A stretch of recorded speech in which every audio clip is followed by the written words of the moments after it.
लूका बाब 17।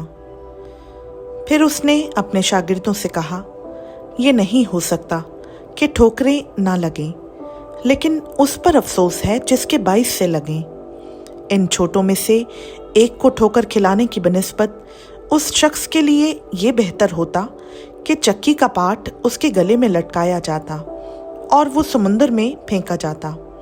खबरदार रहो, अगर तेरा भाई गुनाह करे तो उसे मलामत कर, अगर तौबा करे तो उसे मुआफ कर, और अगर वो एक दिन में 7 दफ़ा तेरा गुनाह करे और 7 दफ़ा तेरे पास फिर आकर कहे कि तौबा करता हूँ, तो उसे मुआफ कर। इस पर रसूलों ने खुदावंद से कहा, हमारे ईमान को बढ़ा। खुदावंद ने कहा कि अगर तुम में राई के दाने के बराबर भी ईमान होता और तुम इस तूत के दरख्त से कहते कि जड़ से उखड़कर समंदर में जा लग, तो तुम्हारी मानता। मगर तुम में से ऐसा कौन है जिसका नौकर हल जोतता या गलाबानी करता हो, और जब वो खेत से आए तो उससे कहे कि जल्द आकर खाना खाने बैठ, और ये ना कहे कि मेरा खाना तैयार कर, और जब तक मैं खाऊं पीऊं कमर बांध कर मेरी खिदमत कर, उसके बाद तू खुद खा पी लेना। क्या वो इसलिए उस नौकर का एहसान मानेगा कि उसने उन बातों की जिनका हुक्म हुआ तामील की?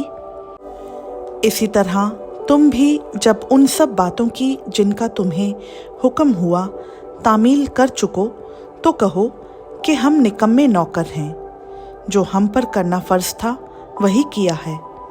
और ऐसा हुआ कि यरूशलेम को जाते हुए वो सामरिया और गलील के बीच से होकर जा रहा था, और एक गांव में दाखिल होते वक्त 10 कोढ़ी उसको मिले।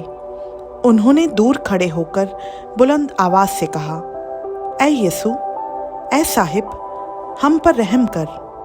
उसने उन्हें देखकर कहा, जाओ अपने तईं काहिनों को दिखाओ। और ऐसा हुआ कि वो जाते जाते पाक साफ हो गए। फिर उनमें से एक ये देखकर कि मैं शिफा पा गया, बुलंद आवाज़ से खुदा की तमजीद करता हुआ लौटा और मुंह के बल यीशु के पांव पर गिरकर उसका शुक्र करने लगा, और वो सामरी था। यीशु ने जवाब में कहा, क्या 10 पाक साफ ना हुए? फिर वो 9 कहाँ हैं? क्या इस परदेसी के सिवा और ना निकले जो लौटकर खुदा की तमजीद करते? फिर उससे कहा, उठकर चला जा, तेरे ईमान ने तुझे अच्छा किया है। जब फरीसियों ने उससे पूछा कि खुदा की बादशाही कब आएगी, तो उसने जवाब में उनसे कहा कि खुदा की बादशाही ज़ाहिरी तौर पर ना आएगी, और लोग ये ना कहेंगे कि देखो यहाँ है या वहाँ है, क्योंकि देखो खुदा की बादशाही तुम्हारे दरमियान है। उसने शागिर्दों से कहा, वो दिन आएंगे कि तुमको इब्ने आदम के दिनों में से एक दिन को देखने की आरज़ू होगी और ना देखोगे, और लोग तुमसे कहेंगे कि देखो वहाँ है या देखो यहाँ है, मगर तुम चले ना जाना, ना उनके पीछे हो लेना। क्योंकि जैसे बिजली आसमान की एक तरफ से कौंध कर दूसरी तरफ चमकती है, वैसे ही इब्ने आदम अपने दिन में ज़ाहिर होगा। लेकिन पहले ज़रूर है कि वो बहुत दुख उठाए और इस ज़माना के लोग उसे रद्द करें।